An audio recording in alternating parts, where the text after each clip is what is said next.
Beginning of the movie, we see a man sitting in his car, watching someone suspiciously. Turns out this shady business is going down right outside of school. Yeah, because kidnapping a child outside of school is peak stupidity. He spots two kids walking home alone and, like a total creep, starts tailing them in his car. The kids, Alana and Rabin, take a quick detour into a gaming arcade and start playing. Alana plays one final round, trying to win a stuffed bear named Teddy, but no luck. Frustrated, she storms out, probably thinking she's the unluckiest arcade gamer since 1998, and starts looking for Rabin. But Rabin is nowhere to be found. Suddenly, she hears his scream. Alarmed, she whips around and spots the man slamming his car trunk shut. Alana instantly realizes he's kidnapped Rabin, and before she can react, bam, she gets snatched to like a plot twist no one asked for. The kidnapper drives off to a remote, creepy cabin in the middle of a forest. Because of course he lives in the woods like every cliché villain ever. He opens the trunk, yanks Rabin out first, and drags him into a room. Alana's still in the trunk, tied up and terrified, but she starts fighting back, flailing her arms and legs around, and feels something sharp in her hand. Using it, she cuts through the tape and escapes. At first, she thinks of running away to find help, because who wouldn't want to sprint away from a dollar store Hannibal Lecter?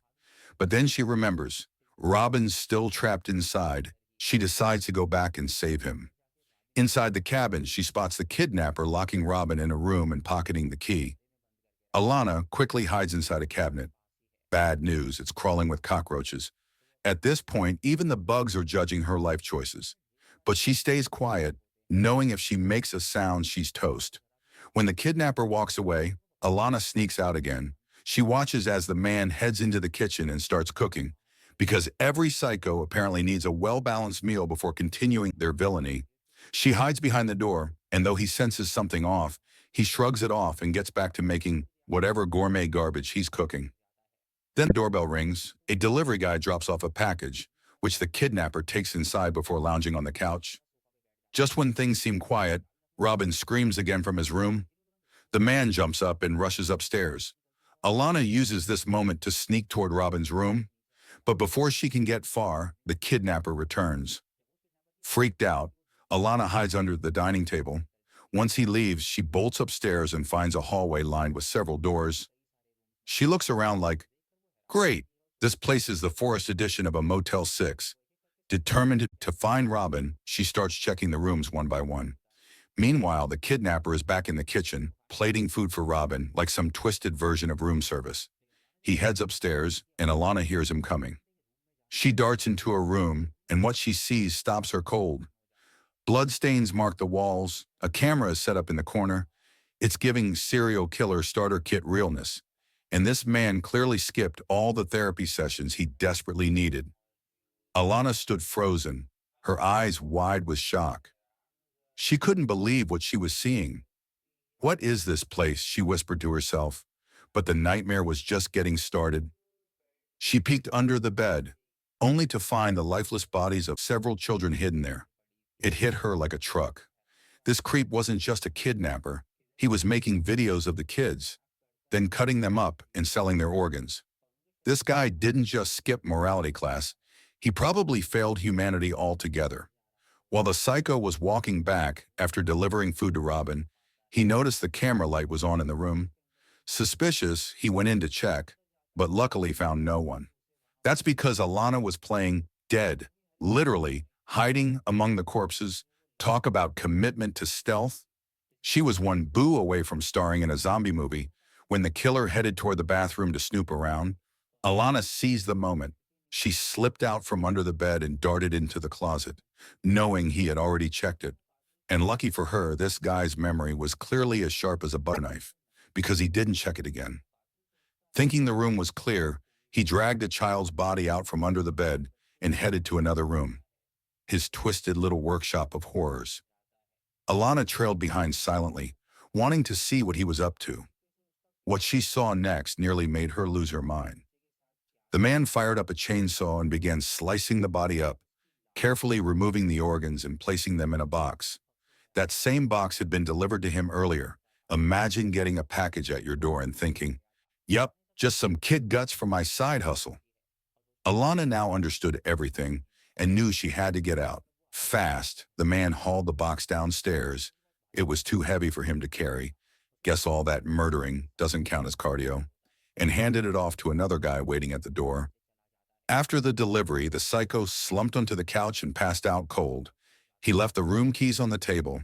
Spotting her opportunity, Alana crept out to grab the keys and get to Rabin. But just as she was about to snatch them, bam! The kidnapper snapped awake like a malfunctioning jack-in-the-box and grabbed her hand. She wriggled free and bolted upstairs, locking herself in a room and barricading the door like she was prepping for a zombie invasion. The psycho came after her, trying to force the door open. Eventually, he broke in, but not before Alana ambushed him and made a break for the kitchen. She grabbed a knife, ready to face him, but he wrestled it away like a deranged Gordon Ramsay. They struggled, and in the chaos, she threw boiling water at him, causing him to slip and slam his head into the table. He went limp, Alana shaken, leaned over to check if he was still breathing. And of course, because killers in horror stories never stay down when you need them to, he sprang up and lunged at her. In the struggle, the knife accidentally plunged into his stomach. He dropped instantly. Alana stared at the scene in disbelief. She just killed someone. And even though it was in self-defense, the shock of it left her numb. After a moment, she pulled herself together, took the keys from his pocket, and rummaged through the drawer. Inside were photos of other children, countless victims. This man wasn't just a monster. He was practically the CEO of Evil Inc. She rushed upstairs to get Rabin, but then a noise from outside caught her attention. A car had pulled up. A woman stepped out, groceries in hand. From the way she marched inside, Alana figured she was the guy's wife. The woman began calling out for her husband, but of course he wasn't answering, for obvious, very stabby reasons. Then she heard Rabin screaming. She raced upstairs, fished a key out of a flower pot, unlocked the room, and stormed in. But instead of helping, she threatened Rabin, telling him to shut up or she'd kill him too. That's when the truth hit. This wasn't just a messed up solo act. It was a full-blown family business of terror. The kidnapper's wife was in on it the whole time. The woman stormed into Rabin's room, grabbed a fistful of his hair like she was checking for lice, and started scratching his scalp like she was auditioning for a horror movie. But Rabin, clearly fed up with her nonsense, slashed his own hand with a blade. The woman went full volcano mode, but oddly didn't say a word. Instead, she locked the door and stomped out like a drama queen on a mission. While she was upstairs, acting like Cruella de Vil, Alana was downstairs, multitasking like a pro. She had snagged a phone from the house, plugged it in, and called the cops, telling them she was in serious danger and needed help. Like yesterday, before the psycho lady could come back down, Alana tried to take care of one tiny issue. Just the dead body of the kidnapper. She dragged his body aside, hoping his wife wouldn't notice her dearly departed lying around like it was casual decor. She knew if the lady saw the corpse, she'd lose it and possibly hurt her and Rabin. The woman came downstairs and immediately noticed the telephone wire snaking out of a cabinet. Sherlock Holmes mode. Activated, she instantly sensed something was off. Meanwhile, Alana slipped back inside and mopped up the kidnapper's blood like she was on an episode of CSI. Budget edition, then. She grabbed a knife and hid in the same cabinet, ready for round two. Upstairs, the woman was still yelling for her dearly deceased hubby. Guess she missed the part where he's currently not breathing. Then she heard a ringtone from outside. She stepped out and surprise! Dead husband casually lying there like a horror-themed lawn ornament. She totally freaked out, convinced the devil himself was chilling in her house. Honestly, this woman was one emotional support demon away from a full breakdown. Furious, she grabbed her trusty axe, because clearly subtlety wasn't her thing, and stormed upstairs to avenge her husband's death. She started tearing the room apart, and when she hit the bathroom, Alana made a break for it, but clumsily dropped something in the process. That little slip-up gave her away. The woman spun around, and there was Alana. Classic under-the-bed horror trope. She crawled under to catch her, but Alana bolted into the bathroom and locked the door like a seasoned escape artist. That's when the woman brought out her axe and started smashing the bathroom door like she was at a demolition derby. Alana, now full-on panicked, slashed the woman's hand with the knife through the opening. Right then, the sweet sound of police sirens echoed outside. Alana knew help had finally arrived. But of course, this psycho wasn't going down without a final act. She locked the bathroom door and dashed downstairs, cranked the TV volume to max to drown out any cries for help, and calmly opened the front door for the officer, pretending everything was totally normal. Yeah, nothing says totally not suspicious, like blaring Wheel of Fortune at full blast. The cop walked in, asked for some water, priorities I guess, and while the lady went to fetch it, he started snooping. Noticing the chaos, he figured something was off. Meanwhile, Alana, pulling a bold move, leapt from the upstairs window.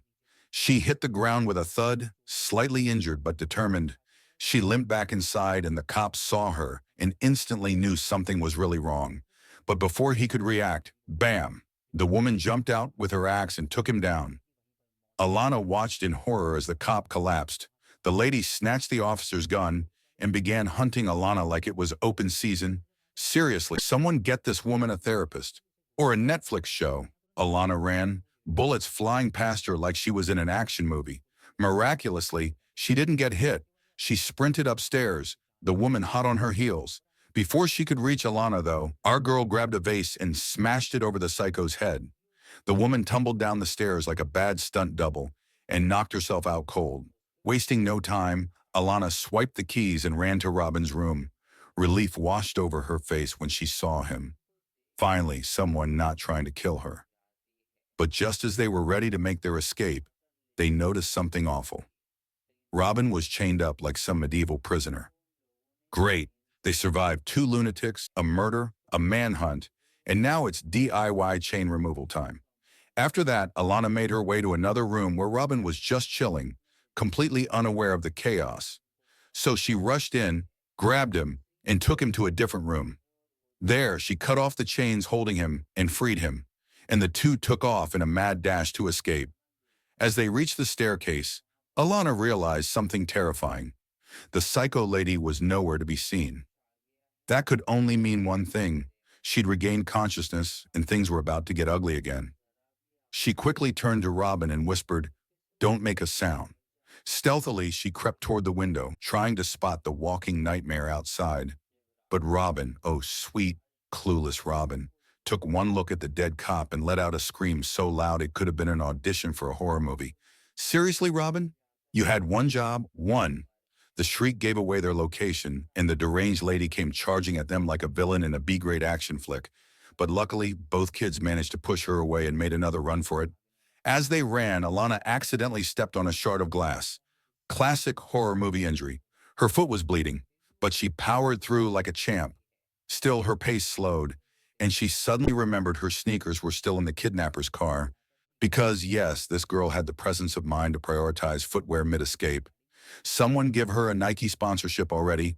They sprinted to the garage, grabbed her shoes, and spotted bicycles. They hopped on and started pedaling for dear life. But because nothing in this escape can be simple, the chain on one bike popped off.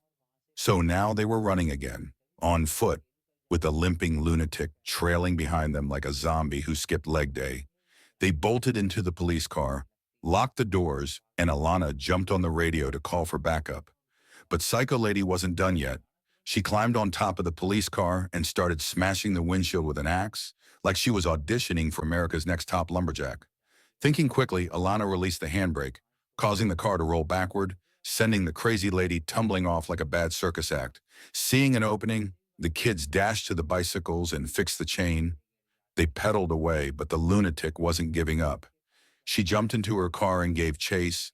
At this point, someone should have told her this wasn't Fast Furious suburban nightmare. But karma finally clocked in. Her car slammed into a rock and flipped. Meanwhile, Alana and Robin's bike also broke down. Because, of course it did. So they were back to running for their lives. Again. Eventually, they made it to a riverbank and hid behind a big rock, gasping for breath. The deranged woman arrived soon after, axe in hand, looking like she just stepped out of a horror movie discount bin. She stalked the area hunting them down, but couldn't find a trace. As dawn approached, Alana and Robin made another break for it, but just as they were getting away, Robin twisted his ankle on a rock. Because apparently his feet are as dependable as a gas station taco, Alana ran back to help him, but right then, Lady X appeared, murder in her eyes.